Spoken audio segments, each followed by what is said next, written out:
Oh, hey guys, Penny News here. I just want to make a quick video and let everybody know what happened to me out in Marlborough, Massachusetts. I know that Ohio Guardian had come out to help me do an audit there, and it was really nice that he was able to fly out and take his time out of his busy schedule. So I want a special shout out to him first of all for helping me out. You know, the reason I want to do this type of audits is because we need to hold these people accountable for what they do, their actions. They're out there hurting people, and when cameras aren't on them, that's when they do their best work. So if we just keep those cameras rolling and keep them accountable, they're going to have to start behaving like decent human beings again, not like the thugs that they are on some power trip with a badge. Now, it's unfortunate what happened to me in Marlborough, and I don't have a vendetta against police. I think police are necessary. I think they do a good job. They're supposed to make the community strong, and we should really look up to these people. So they need to be in a better frame of mind in order to do that. I don't think they're getting proper training. I think they're coming out of the academy with military-style training, and they want to use their power and their force and show people who's boss and things like that. So I think that we need to rope it in, go to our communities, make sure that they're following the laws, make sure they know the laws, and if they don't, we need to train them and make them understand that, you know, we're not bad people and we're not against them, and that should be the other way around too. They shouldn't feel as though we're against them. So, as you can see from a lot of my videos, I'm very calm, I'm cool. I just want them to be friendly. I want them to interact with us properly. And if they don't, I want to call them out on it. I want them to be have somebody call up the station and let them know that they're not doing the right thing. So, I think going forward, you know, if everybody would stop like really swearing and stuff like that, it'd be nice. I know sometimes it's unavoidable. You just kind of snap and it's a reaction thing because they're being such tyrants, and sometimes that's the only way you can get their attention. So really just try to cut it back a little bit. It would be nice. I'd like to see that. Make the interactions really good. I know News Now Houston's really good at that. He's very polite and to the point, but he still stands on his rights.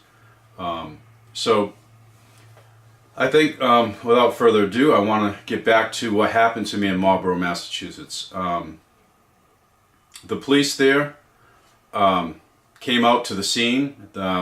He radioed in that somebody was sleeping in a car, which was me, and I was in a Honey Farms parking lot. I was there for a reason, really personal reasons, because the person that I live with has cancer, and they really needed help from their family, and it wasn't there. The support group wasn't there, and so I didn't know what to do, and I was just out there. I fell asleep in my car, but I don't want to get too deep into why I was there, but I was there because of that. So when he knocked on my window, I woke up, and he had the flashlight in my face, of course, and I was blinding. Needless to say, after you wake up, your eyes need to adjust, and the first thing you see is that blinding light of a policeman's flashlight. You know it's a cop. So right away, I'm trying to block the light so I can see who it is outside my car. Then I can hear him saying, roll down the window. So, well, the keys weren't in the ignition, so I had to grab them from the console. So I put my hands where he could see them, and I said, look, I'm just gonna grab my keys from the console just to let him know.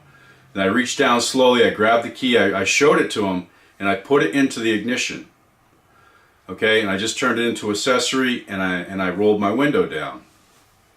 Well, he then proceeded to ask me, have you ever been arrested? That was the first thing out of his mouth. Don't know why he needs to know all this information about me right away. I was just sleeping in my car, right? First thing should have been, are you okay, sir? Do you need any help? That would have been the appropriate thing to do. But instead he wanted to be the thug and start getting in my face and being aggressive with me right away. And I just said in a calm voice, like I normally do, I said, respectfully, sir, I don't have to answer that question.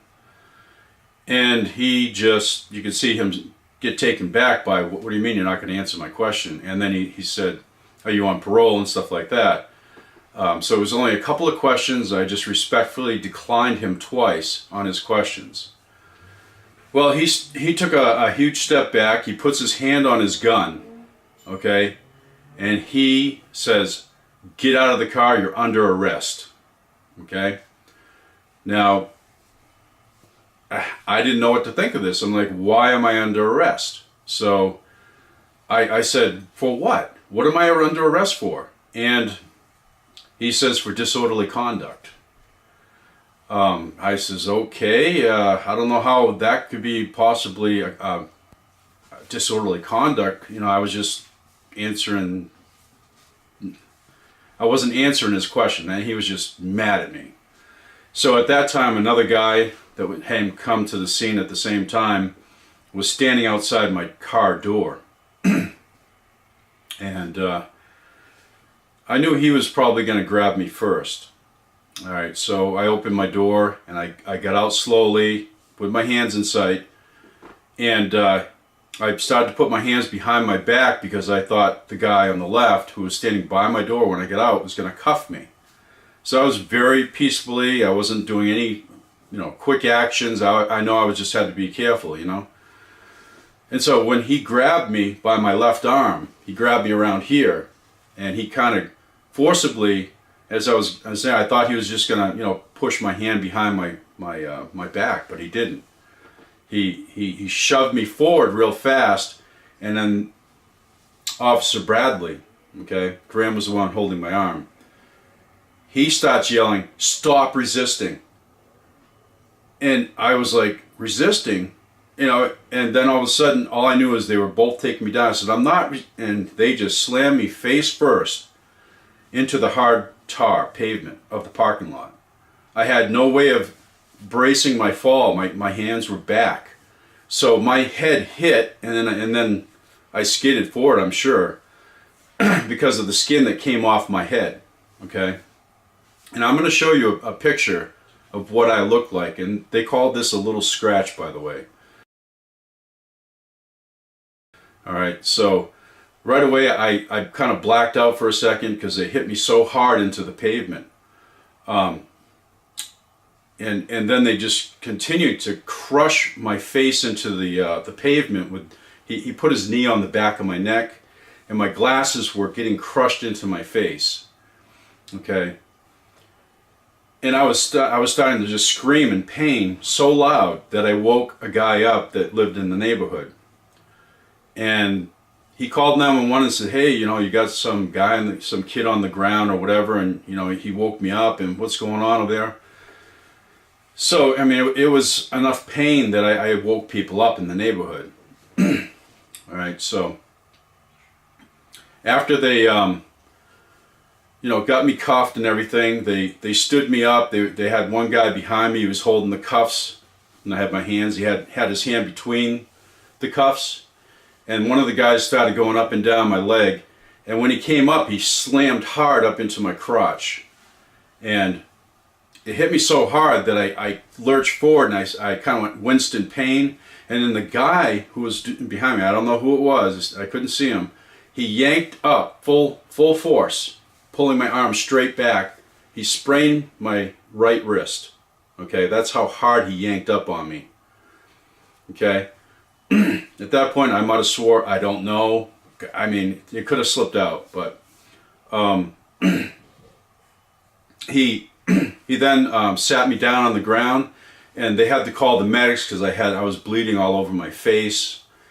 And as soon as the medics came, there was a lady that was tending to my wound on my head and everything. And I begged her, I said, please, and I tried to be quiet so they couldn't hear what I was saying. I said, please don't let them hurt me anymore, they're hurting me. And then the guy kind of overheard me talking to her, and he came running over. He said, he's fine, he's coming with us. And she just like, in fear for whatever, her job or something, she just said, okay, he's fine, okay, you're cleared by the paramedics, and he throws me in the back of the cruiser. Well, I could see him, even though I said, I'm not giving you permission to go in my car and stuff like that. They just laughed at me. They thought it was a big joke. They were taking stuff out of my car while I was on the ground before that, and putting it in my face. Like they had my Leatherman, my multi-tool I use for stripping wires and stuff. They put it in my face and, what's this? What's this? And I just said, I plead the fifth. I'm going to invoke my Fifth Amendment right. I'm not going to talk to you people unless I have a lawyer. And that sort of thing. And they were getting madder and madder. So they started throwing all my stuff around the car. They tore it up. And, all the stuff from the glove box, whatever, was just tossed all around the car. Total disrespect of all of my things in my car. So, after they took me down to the station and they got me out of the car, they took my photographs and stuff. And then they put me in the cell. And he came over. He said to me, I think it was one of the people on the staff. I forget which one came to me first. And he says, "Are you ready to give your statement?" And I said, "I am not going to give you a statement unless I have a lawyer present." And I said, "I need to go to the hospital immediately. My head is on fire. There's something wrong. I need medical attention." And he kept refusing to give me medical treatment. He says, "Well, fine, if you're not going to give your statement." He closed the door. He just slammed the door. And they didn't give me any blankets. They didn't give me anything. They didn't give me water the whole time I was in there. He kept coming back. He came back like three times altogether. And he would ask the same thing, "Are you ready to give your statement?"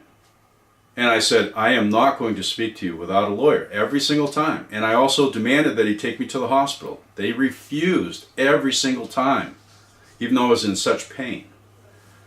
And in the morning, they came over and they just tossed a bag of McDonald's in on the floor like some dog. They didn't even come in and see if I was all right. They just opened the door real quick, threw the bag on the floor, and slammed the door again. I mean, it's just total disrespect of human life.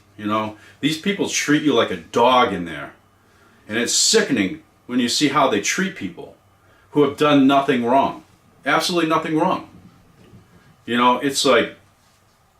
It's like after the day shift came, the sergeant knew that something was not right, and they must have had their conversation. The sergeant comes over, and he probably knew those guys had messed up a little. So, hi Penny, come here, Penny. Come here, come here, come here. All right, this is Penny for Penny News right here. Say hi, Penny. All right, so he came over to the cell and he says, "Look, hey, we want to do the booking. We got to bring you over to the courthouse. Do you mind if we just do the booking?" He said, "You don't have to give a statement." And I said, "That's fine. I'll definitely do the booking, but I am not giving a statement." So he agreed, and then we went out. We did the electronic fingerprints and everything, and then they shackled me like I'm some common criminal. Shackled at the feet, shackled at the hands. And they transported me over, and the lady in the car is like, "So what's going on? What's happening?" And I says, "Well, you guys beat me up pretty good last night. You guys, are doing the wrong thing. I should be going to the hospital." And she just didn't say anything. The rest of the ride, she just was quiet. So I got to the courthouse. They stick me down in the cell downstairs. And they left me there all day until the afternoon, shackled. Okay? So by the time I got out of there, and they had me up in the lobby and they were giving me back my stuff, there was another guy there. He was like the security for the place or something. Or I don't know what his role was, but he was the one uncuffing me and giving me back my stuff. And he looked right at me with such, I don't know, the look on his face like he's something. Like he's got some power over me, and he says, "That'll teach you to resist arrest." Like he's the one that's gonna, make sure I know that, hey, I messed up, right? So they released me, and my cell phone is dead at this point. It's been on all night. That's the other thing. They answered my cell phone, my personal phone, while they were at the scene. Somebody called me. So. My phone's dead. I don't have a ride. My hip is hurt so bad. I can hardly walk. I can hardly see because of the concussion I got. All right, so I get out of the station. I start walking down to the nearest place, which was a mobile station. And I needed to get, to find where my car was because they had told me that they towed it. Because that's one of the questions I asked them after the booking. I said, did you tow my car? And they both looked at me and said, yeah, we towed your car. You know, like, but of course, you know. So I get to the station, to the mobile station, and the girl looked at me in horror and she says, wow, what happened to you? I told her the story about the police, and she says, oh my God, I can't believe they did that to you. I says, I can't see, they broke my glasses. Could you please call the police station for me? I need to find out where they took my car. So I call the police station, I get on the phone, and they said, oh yeah, we towed it to so-and-so for, you know, impoundment. Okay, so I said, okay, well I better call a cab. So I said, could you please call a cab for me? She calls a cab for me, and they show up like a half hour later, and I go down to the place. So, you know, I'm eating up a lot of the day, and I'm not feeling good. I am really hurt. And so I get to the place where they said it was towed, and the guy looks around the back lot, and he comes back and says, I don't have your car here. I says, you're kidding me. That's what they said they towed it. He said, well, there's other places in town. I said, well, could you please call and find out if it's at one of the other places, you know, if you know the names of it? And he agreed, and he, you know, he wanted to know what the story was too, so I ended up telling him the story. So we call every place, and the car's nowhere to be found, okay? So I said, okay, could you call the Marlborough police station back again, please? So he calls back the Marlborough police station, and the guy just laughs at me and says, oh yeah, no, we didn't tow your car. And they thought it was some big joke. They thought that, you know, they could just run me around town and have me on some wild goose chase looking for my car. Okay? This is not funny. I'm hurt. I don't have any way of communicating with anybody in my family because my phone's dead. You know, I don't know what to say. These people violated my rights in so many ways that I can't even begin to put my finger on what was the worst violation. And everything was just horrid. Everything about what they did. So I eventually get back to my car, and the cab driver was super nice. He's like, I ain't gonna charge you any extra. He's like, you know, good luck to you. And I looked at my car, and all the stuff is thrown everywhere, and you know, I had to, you know, move the stuff and put it back, and they had written something on the windshield in wax and on the front of my car and everything. And they dented my car. There were scratches on my car. I don't know why they thought they could just damage my brand new car.